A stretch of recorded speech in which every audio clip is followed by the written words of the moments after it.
మరి ఈరోజు మన పాఠశాలలో ఇలా ఏర్పాటు చేసుకోవడానికి గల కారణం మీ అందరికీ ఒక 2 నిమిషాల్లో ప్రస్తుత కూటమి ప్రభుత్వం అధికారంలోకి వచ్చిన కాడి నుంచి మరి విద్యార్థుల పట్ల ఒక మెగా పేరెంట్స్ మీటింగ్ అని ఏర్పాటు చేయటం, ఈరోజు తల్లికి వందనం అనే కార్యక్రమం పూర్తి చేసుకొని ఆ కార్యక్రమంలో భాగంగా తల్లులకి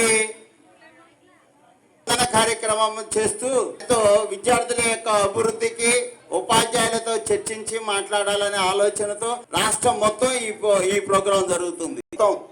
ఒక గవర్నమెంట్ స్కూల్సే కాదు, ప్రైవేట్ స్కూల్స్ లో కూడా జరుగుతున్నది.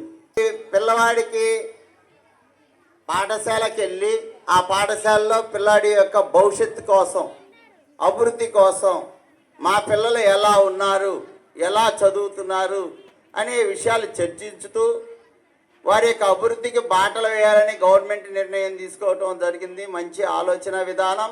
దానికి అనుగుణంగా ఈరోజు మనం ఈ ప్రోగ్రాం ఏర్పాటు చేసుకోవడం జరిగింది. అందరూ